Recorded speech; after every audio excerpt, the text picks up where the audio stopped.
नाशिकच्या TCS प्रकरणातील आरोपीला चक्क नगरसेवकानेच आश्रय दिल्याचं समोर आलं आणि राज्यभरात चर्चेची राळ उठली। छत्रपती संभाजीनगरमध्ये अटक करण्यात आलेल्या आरोपी निदा खानवरून मुंबई आणि नाशिकसह सोलापुरात आणि महाराष्ट्रभरात चर्चा रंगली आहे। मात्र अनेकांना सवाल पडलाय, MIMचा नगरसेवक मतीन पटेल यांनी आरोपीला लपण्यास मदत का केली।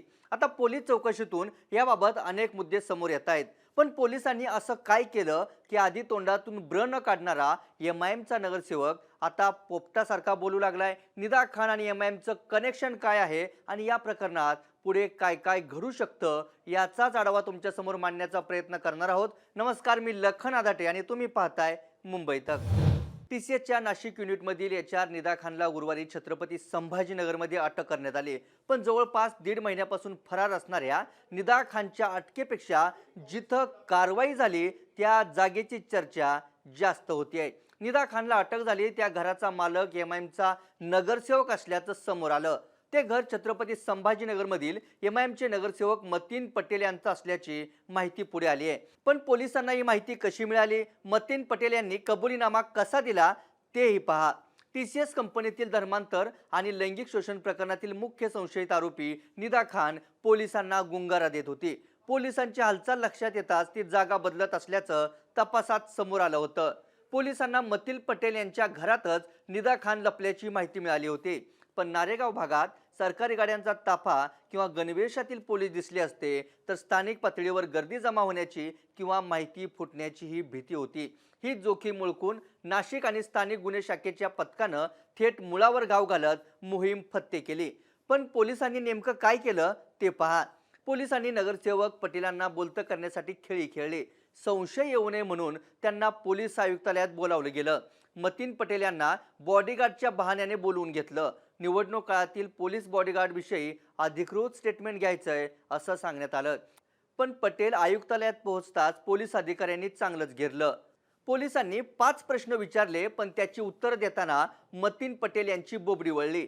सुरुवातीला त्यांनी आपल्याला निदा खान बद्दल काहीच माहिती नसल्याचा दावा केला।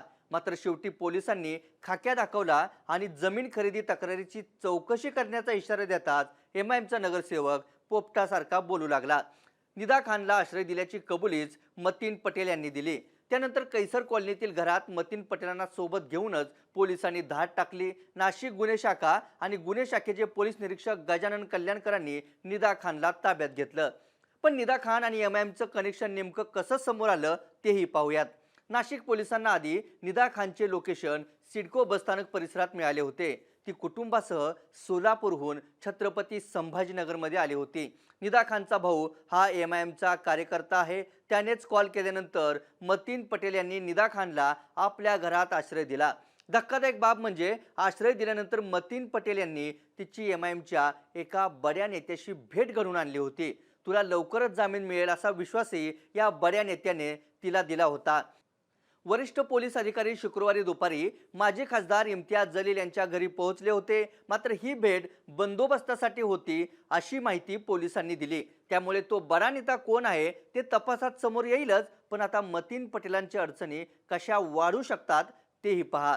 आरोपीला आश्रय देणं किंवा तपासात अडथळा आणणं हा गुन्हा सिद्ध झाल्यास पटेलांच्या अडचणी वाढू शकतात।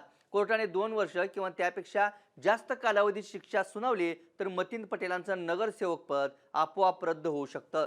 महाराष्ट्र मनपा कायद्याच्या कलम 13 नुसार लोकप्रतिनिधी आपल्या पदाचा गैरवापर करत असेल किंवा त्याच्यावर गंभीर स्वरूपाचे गुन्हेगारी आरोप असतील तर राज्य सरकार चौकशीअंती त्या नगरसेवकाला पदावरून बडतर्फ करू शकतं। याशिवाय 48 तासांपेक्षा जास्त काळ पोलीस कोठडीत राहिल्यास सदस्यत्व तात्पुरतं निलंबित केलं जाऊ शकतं। पोलिसांनी मोक्का लावला आणि सलग 6 सर्वसाधारण सभांना ते हजर राहू शकले नाहीत तर पटेलांचं नगरसेवक पद रद्द होऊ शकतं।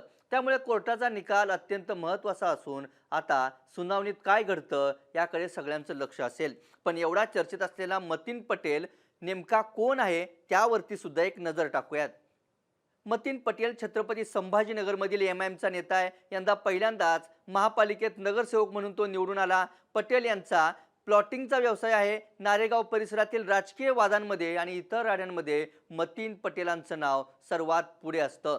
नारेगावमधील हे घर मतीन पटेल यांनी काही महिन्यांपूर्वीच खरेदी केलं होतं। त्याच कैसर कॉलनीतील घरात निदा खान आढळून आली। आता याच निदा खान आणि नाशिक TCS प्रकरणामुळे मतीन पटेल चर्चेत आहेत. मतीन पटेलवर निदा खानला लपवण्यावरून आरोपी करण्यात आले. एमआयएमचे सर्वेसर्वा असदुद्दीन ओवैसी यांनी मात्र हे सगळं मीडिया ट्रायल आहे, कोर्टात सगळं खरं ते सिद्ध होईल म्हणत आरोप फेटाळून लावलेत.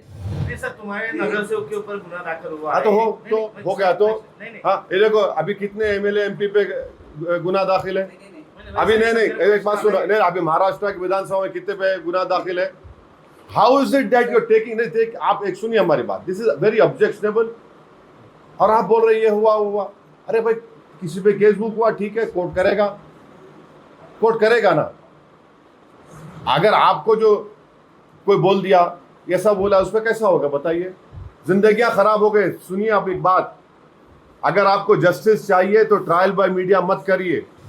एमआयएमच्या या सगळ्या स्पष्टीकरणानंतरही भाजप आणि शिवसेनेच्या मंत्र्यांनी आणि आमदारांनी एमआयएमवर थेट बंदीची मागणी करत हल्लाबोल सुरूच ठेवलाय. मुख्यमंत्री फडणवीसांनीही TCS प्रकरणाच्या या मुळाशी जाणार असल्याचं सांगून टाकलंय. एकीकडे नाशिक TCS प्रकरण अजूनही चर्चेत असताना आणि ज्या शहरात या प्रकरणातील आरोपी निदा खानला अटक केली त्या छत्रपती संभाजीनगरमध्ये येत ओवैसींनी आपले इरादे स्पष्ट केलेत. त्यामुळे या प्रकरणाचा तपास कुठपर्यंत जाईल हे सांगता येणार नसलं तरी आगामी काळात हे पॉलिटिकल वॉर आणखी पेटू शकतं. या व्हिडिओत इथंच थांबूयात. ताज्या घडामोडी आणि अचूक विश्लेषणासाठी मुंबई तकच्या YouTube चॅनलला सबस्क्राईब करा. फेसबुक आणि X वरही फॉलो करायला विसरू नका. धन्यवाद.